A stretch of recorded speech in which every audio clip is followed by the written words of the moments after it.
Bueno, gracias, Chris.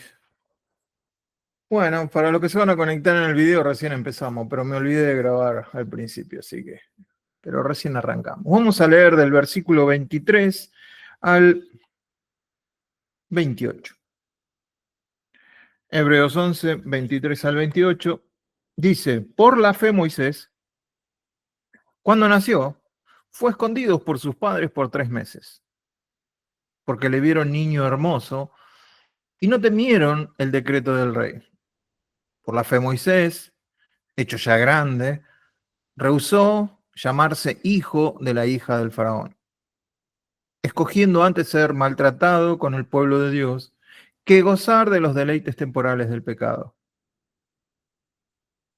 teniendo por mayores riquezas el vituperio de Cristo que los tesoros de los egipcios, porque tenía puesta la mirada en el galardón. Por la fe dejó Egipto, no temiendo la ira del rey, porque se sostuvo como mirando al invisible. Por la fe celebró la Pascua y la aspersión de la sangre para que el que destruía a los primogénitos no los tocase a ellos. Por la fe pasaron el Mar Rojo como por tierra seca, intentando los egipcios hacer lo mismo, fueron ahogados. Hasta ahí vamos a ver la historia de Moisés. Los padres lo esconden. Por fe, dice, por fe los padres los esconden. Y acá es donde nosotros tenemos que empezar a aplicar un poco lo que vimos. Si en la Biblia dice que fue por fe, pero no sabemos si Dios le habló a los padres o no. Pero si sabemos que la fe viene por el oír, tenemos que entender que de alguna manera los padres tuvieron alguna revelación de Dios para esconderlo. Entonces, por eso dice por la fe, los padres, viendo lo hermoso, dice. Quizás, solo quizás, la hermosura del niño era más allá, como dicen algunos comentaristas, había algo en la hermosura del chico, no era porque era muy lindo. El texto por ahí se queda corto. Había algo en el niño, había una gracia en el niño que hicieron que ellos tomaran esa decisión. Entonces, por eso dice, por la fe, por la fe, por la fe. Cuando nació, fue escondido de sus padres por 3 meses. Entonces, después Moisés, por la fe otra vez, rehúsa la identidad egipcia. Y no tiene problema de ser afligido con el pueblo de Israel. Moisés después dice, el autor de Hebreos, que estima, calcula, saca cuentas, llega a la conclusión que es preferible recibir el oprobio de Cristo, o sea, el oprobio del pueblo de Dios, a quedarse con las riquezas de Egipto, que nosotros sabemos que Egipto es sinónimo de pecado, por eso acá el autor pone que prefirió eso. Después rehúsa el poder de Egipto, después guarda la Pascua, todo por fe, por fe, por fe, por fe, por fe, por fe. Entonces, lo que vamos a ir viendo es eso. Primero, no teme que los padres de él no temen que el rey haya dicho matar a todos los niños. Entonces vemos acá más o menos, esto como ustedes ya, si me siguen a mí, esto es un quiasmo, donde el centro es la base de lo que se está diciendo y después se repiten las ideas. A con A, B con B y C. Ahora lo vamos a ver. Los padres de Moisés es una fe que discierne, quizás en la misma forma de discernir algo, está involucrado Dios para que nosotros tengamos fe. ¿Cómo lo explicamos eso? No se necesita tener una palabra audible, no se necesita tener una predicación o alguien que hable. Puede haber un sentir un discernir el momento, discernir los tiempos que están pasando, decir, ah, y eso lo permite Dios, entonces podemos decir que recibieron algo de parte de Dios. Por eso después el autor puede decir por la fe. Y por eso el Espíritu Santo avala que se diga por la fe. Tuvieron una capacidad extra para ver el valor del niño y desobedecer lo que el rey estaba diciendo. Entonces, por eso muchos comentaristas dicen que es un valor visto desde Dios y es una fe que vence al miedo. Si es una revelación de parte de Dios a los padres para no tener miedo al rey.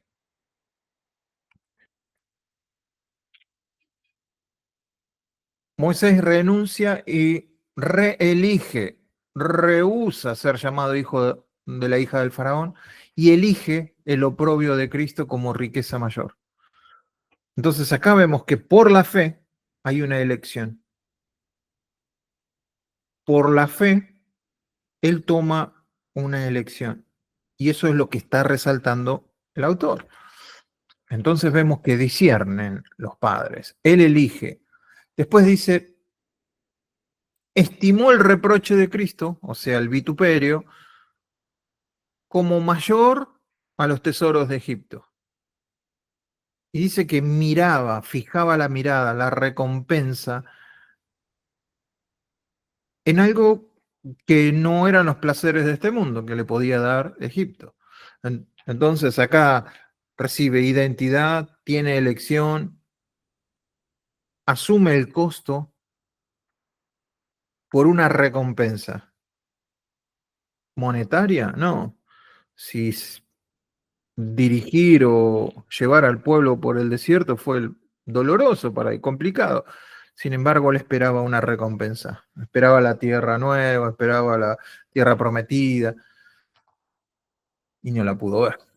Entonces, fíjense, eligió, estimó, salió, perseveró y se quedó como mirando al invisible. Es impresionante ese versículo, ¿no? Se mantuvo, dice, como viendo al invisible. ¿Cómo podemos ver al invisible? ¿No es una contradicción? Ver al invisible. Si está viendo el invisible, no es tan invisible entonces. ¿Qué se están viendo? Los actos de Dios, los portentos de Dios, los milagros de Dios, las acciones de Dios. Entonces se quedó como mirando todo lo que Dios hacía, la columna de fuego, el escucharlo hablar en el monte, todas esas maravillas que él vio. Se quedó como mirando al invisible. Y por último, la Pascua, donde aplica la sangre, que es un acto visible, porque Dios le dijo, entonces por eso, por la fe, Dios le dijo cómo hacerlo, en qué momento hacerlo, de qué manera hacerlo. Entonces Él lo hace y Dios dice que por la fe. Entonces, esto lo resguardó del juicio que iba a venir sobre los primogénitos. Fíjense, los padres vieron en el niño algo. Él, cuando en su vida rehúsa, elige, estima y mira. Son 4 verbos de decisiones espirituales basados en lo que Dios le mostró o lo que Dios le dijo. No son basados en él. Por eso yo me lo tengo que repetir una y otra vez. No es la fe de Moisés, es la revelación que se le da a Moisés y que Moisés cree. Por eso es fe. Me lo tengo que repetir y me lo tengo que repetir, porque si no voy a caer en la conclusión de que era la fe de Moisés. ¡Wow! Moisés, cuánta fe, no, cuánta revelación de Dios.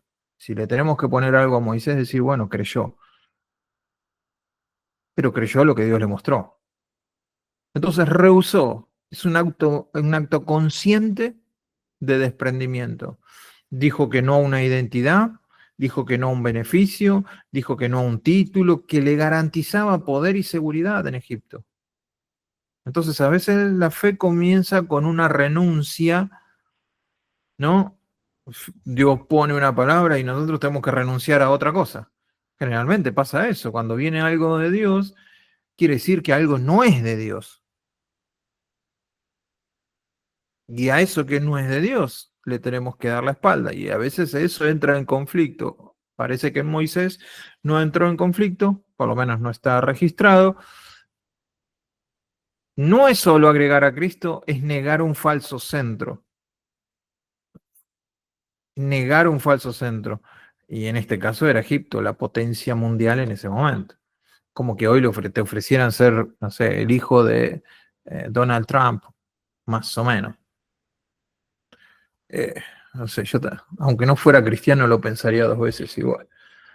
Después dice, eligió una voluntad activa, no quedó en la renuncia, no, bueno, está bien, no pecó, y ya con eso. No, acá él elige por la fe, ¿eh? Ahora tiene que elegir, abrazar una identidad nueva y un destino nuevo. Entonces, vemos un proceso en la fe en la vida de Moisés. Y le dice que sí a Cristo y sí al pueblo. Estimó, acá él calcula conscientemente, valora esto que va a ser el oprobio, o sea, va a ser ninguneado por el rey de Egipto. De hecho, las veces que le ha dicho, deja ir a mi pueblo, bueno, el rey de Egipto, por poco se le ríe en la cara.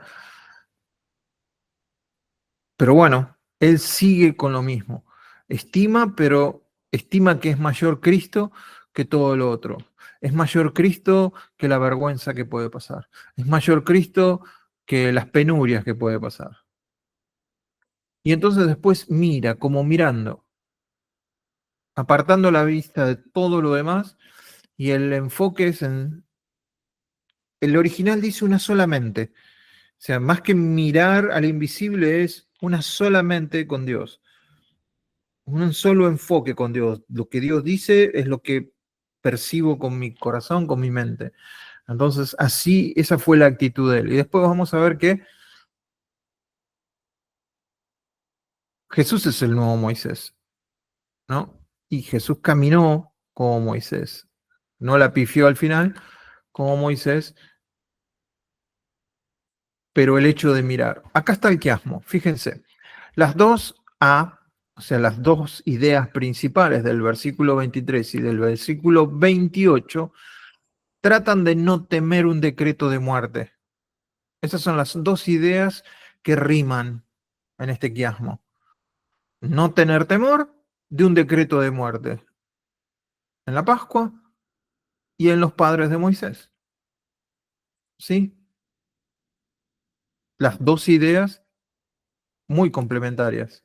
La fe vence el miedo.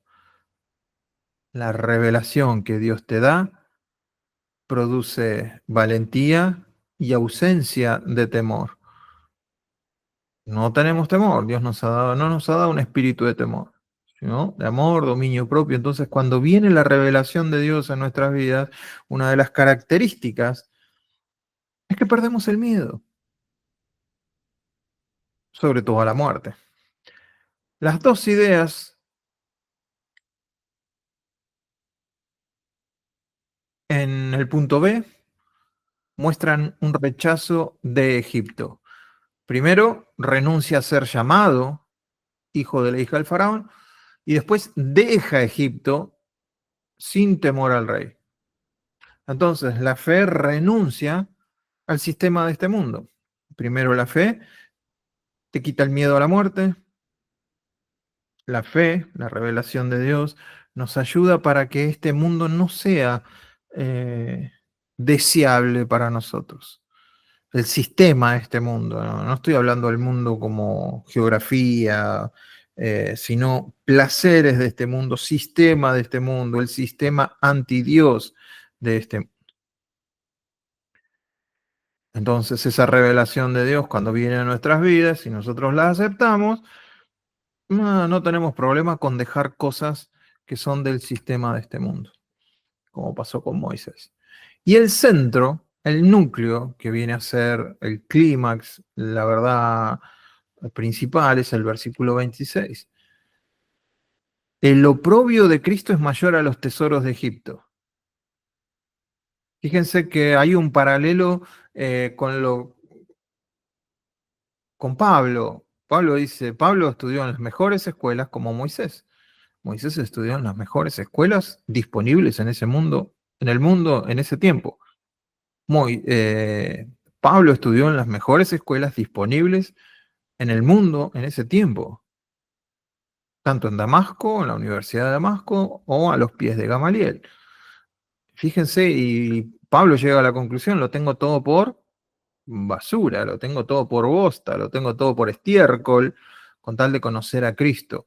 Y acá Moisés dice lo mismo, dejo los tesoros que me pueda dar Egipto, la mayor potencia del mundo en aquel tiempo, por seguir a Cristo.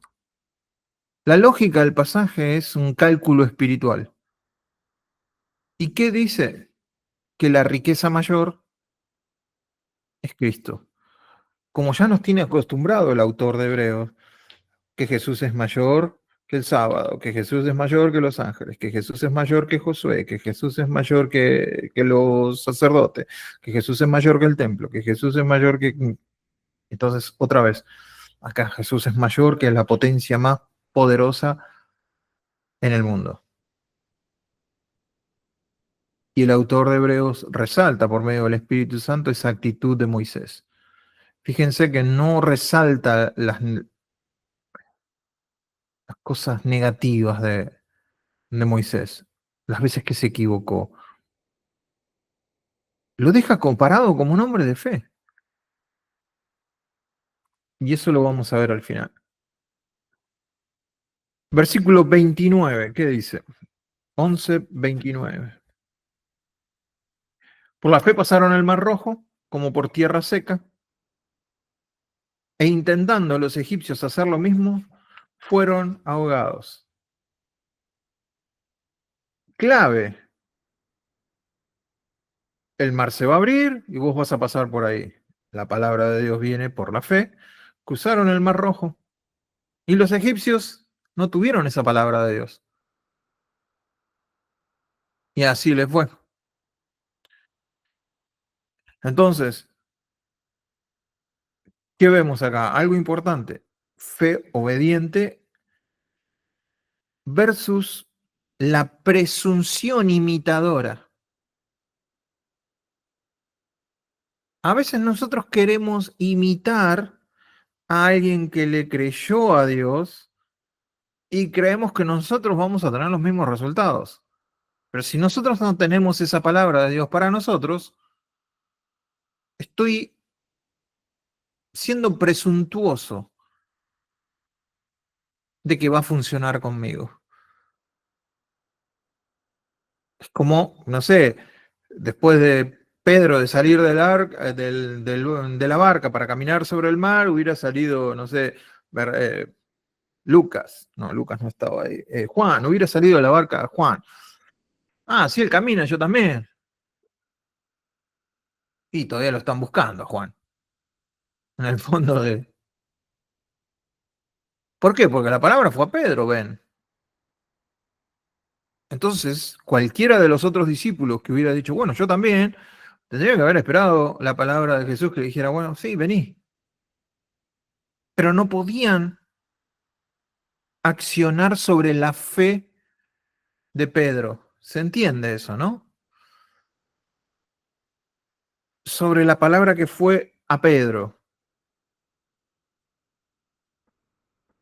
Así le pasó a los egipcios. Entonces, punto número 3. La revelación que, versículos 30 al 31, la revelación que rodea, la revelación que rodea y recibe. El 11, 30, 31. ¿Qué dice? Por la fe cayeron los muros de Jericó después de rodearlos 7 días. Y el 31, por la fe Rahab la ramera pereció, no pereció, perdón, conjuntamente con los desobedientes, habiendo recibido a los espías en paz. Entonces tenemos primero el contexto, es en Josué 6, cuando Dios les dice, miren, den 7 vueltas y a la séptima vuelta griten y las murallas van a caer. Entonces la clave es obediencia perseverante. No basta con una vuelta, Dios dijo 7. Había que completar los 7 días, las 7 vueltas. ¿Vos te imaginás en ese pueblo dando la vuelta número 3, diciendo, ¿qué estamos haciendo? Mirando, mirando las paredes de Jericó, diciendo, ¿qué hacemos dando vuelta? Si usted, bueno, Eduardo hubiera sido como Eduardo es Enrique Joso, que dicho, pero ¿por qué tengo que dar? ¿Por qué no la voltean en la tercera? ¿Por qué tiene que ser 7? Bueno, pero no, bueno, la fe fue, la palabra fue esa, 7 días. Entonces hubo que caminar los 7 días. La fe tiene un ritmo, la revelación de Dios tiene un ritmo. ¿Cuál es el ritmo? Lo que Dios dice en su palabra. Y las murallas cayeron por intervención divina, no por el hecho de dar 7 vueltas. No es que en las 7 vueltas limaron los fundamentos de las murallas. No es que los gritos de ellos eran. No, no, fue Dios. Al ver la obediencia del pueblo. Y acá se nos recuerda ese mismo evento. Por la fe, o sea, por haber hecho lo que yo les dije, cayeron los muros de Jericó. Porque a lo que yo dije, ustedes dijeron que sí, y no solo dijeron que sí, sino que lo hicieron como yo les dije que lo tenían que hacer. Entonces, se cumplió la palabra. Las murallas cayeron por intervención divina, no por fuerza humana. Acá una frase, la fe rodea lo imposible hasta que lo invisible actúa. Seguimos. Raab. Qué mala onda, pobre Raab, ¿no? Que le sigan diciendo la ramera en Hebreos 12. Ya le estigmatizaron. Sí, hoy le habrían dicho, no, eso no se puede decirle así a Raab. ¿Cómo le van a decir la ramera? Ex trabajadora, ¿cómo le dirían hoy? Ex trabajadora sexual. O es ex trabajadora de los ambientes, no sé, seguro que le gustaría un nombre eh, más bonito. Pero Raab, en Raab, la revelación que se recibe, ¿cuál fue el acto? Ella recibe a los espías en no sé cómo le dirán ustedes, pero en una casa de citas, lo que tenía. La señora trabajaba y tenía chicas a su cargo. Eh, la señora no solo era ramera, sino que era dueña del lugar. Así que muy buena negociante, por lo que se ve, y ya sabía, había escuchado de Dios. Si ustedes leen la historia, va a decir, cuando Dios empezó a hacer cosas con a nosotros nos entró el pánico.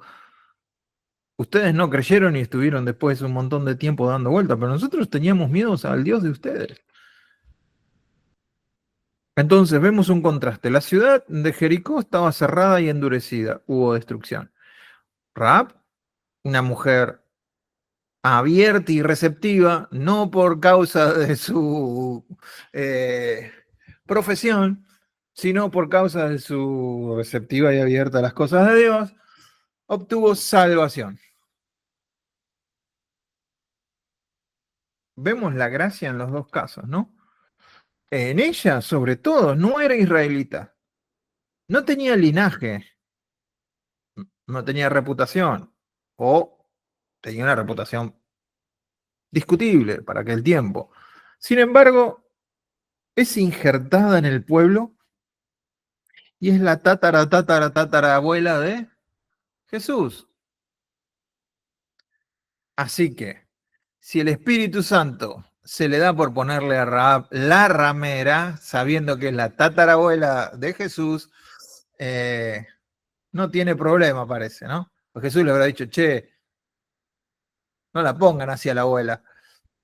Sin embargo, sí aparece así, porque Dios no oculta los errores. Acá no estamos hablando de que la fe, estamos hablando de todo el capítulo 11 de la fe.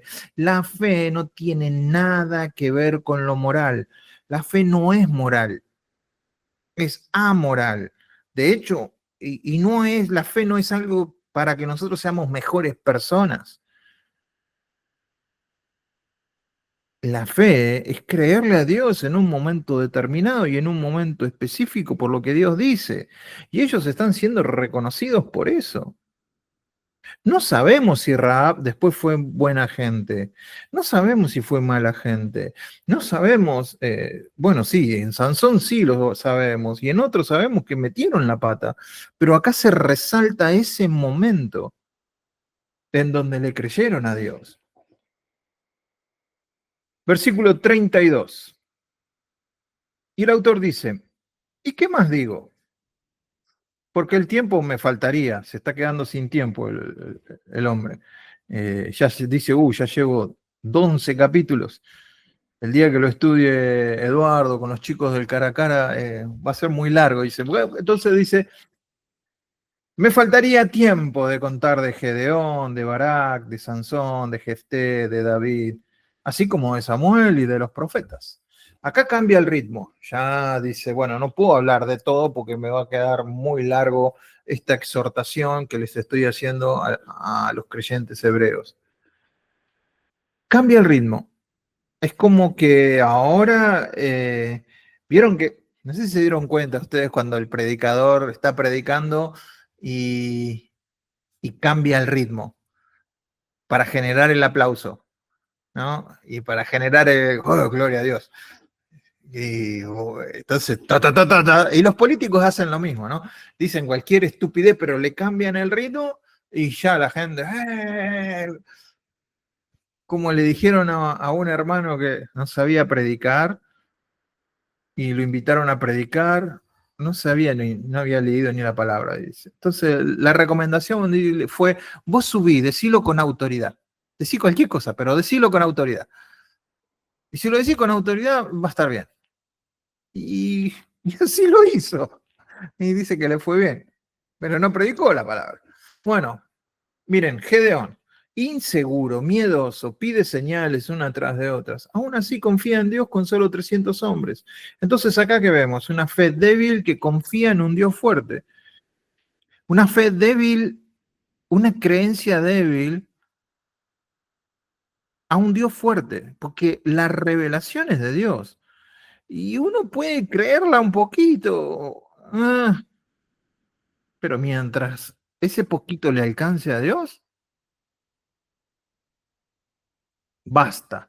Barak, dependiente de Débora, fue más Débora que Barak para ir a la batalla. Acá vemos una fe imperfecta que se activa cuando otros lo animan. Entonces hay una gama, hay un abanico de posibilidades que nos muestra acá Sansón. Consagrado, pero desordenado, pero por donde lo mires el tipo. Era lo peor de lo peor. Sin embargo, había sido consagrado por Dios, respaldado por Dios por mucho tiempo. En el final clama a Dios, ya cuando está ciego, en el templo de Dagón y vence a los filisteos. Está, bueno, si yo hubiera hecho la lista de invitados en la nube de testigos en el capítulo 11, creo que a Sansón no lo hubiera puesto. Sin embargo, el Espíritu Santo pone a Sansón. Una fe, aún en caída, que se aferra al poder de Dios sobre el final. Entonces, nos está pintando un cuadro el autor. Entonces, no nos detengamos mucho en los filamentos, veamos el cuadro completo. Jefté, valiente pero con votos insensatos. Dios me dio la victoria, el primero, ahora cuando llegue a casa, lo primero que salga de mi casa, lo voy a sacrificar para vos, Dios. así, habla a boca de jarro, ¿viste? No lo piensa. ¿Quién fue el primero que salió de la casa? La hija. No sabemos cómo sigue la historia, pero creemos que no sacrificó a la hija, porque eso sería una abominación para Dios. Pero, por decirlo de otra manera, demasiado hablador, una fe que actúa con celo, aún su discernimiento era un poco limitado. Y ahora pasamos a los reyes y profetas. David, todos conocemos la historia de David, conforme el corazón de Dios, pero con grandes caídas. Entonces acá vemos una fe, una revelación de Dios que pelea en el nombre de Dios y no en fuerza propia, porque lo podemos ver en los salmos. Samuel, profeta de transición, fiel desde niño, una fe que escucha y habla la palabra de Dios con fidelidad, aunque su casa o como padre o sus hijos, no sabemos qué pasó ahí, no le fue del todo bien. Sansón, otra vez, consagrado, desordenado, y acá el Power porque me jugó una mala pasada. Como no lo quiero a Sansón, me quedó 2 veces. Los profetas, los profetas. Grupo representativo, Elías, Eliseo, Isaías y Jeremías. Todos hablaron contra reyes y pueblos, eran los menos queridos de sus tiempos. Los querían matar, siempre estaban en contra. Murieron, muchos de ellos murieron de formas horribles. Pero bueno, acá vemos una revelación que proclama la verdad en contextos hostiles. Entonces estamos viendo cómo la revelación de Dios se manifestó en distintos momentos, con distintas personas, en distintos ámbitos. Eso es lo que nos está pintando el autor. Y después la lista se mezcla, miren, Gedeón y su duda, Barak y su inseguridad, Sansón su debilidad moral, Jefté y su imprudencia, David y su pecado, Samuel y los profetas, bueno, fueron un poco más consistentes. Sin embargo, el autor de Hebreos no subraya los errores, sino su fe, la aceptación de lo que Dios le dijo en un determinado momento. Esto no quiere decir que Dios avale toda la vida.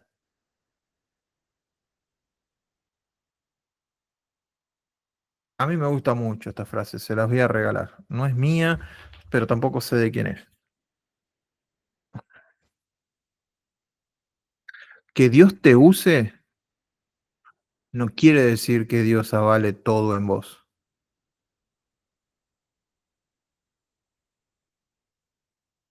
Que Dios te use no significa que Dios avale todo. Entonces vemos grandes hombres de Dios con...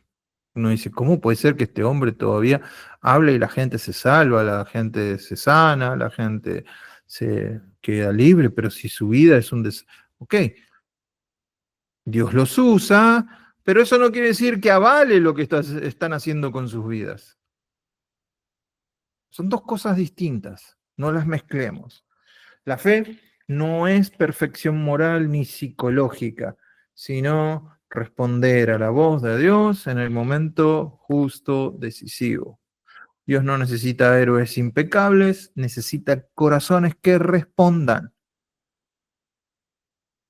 La fe, como revelación aceptada como guía, cada uno de estos personajes, con todas sus grietas, aceptó la guía de Dios en un momento determinado. La fe no va a cancelar nuestras fallas, las va a atravesar, porque lo que está en juego es la palabra, la revelación de Dios.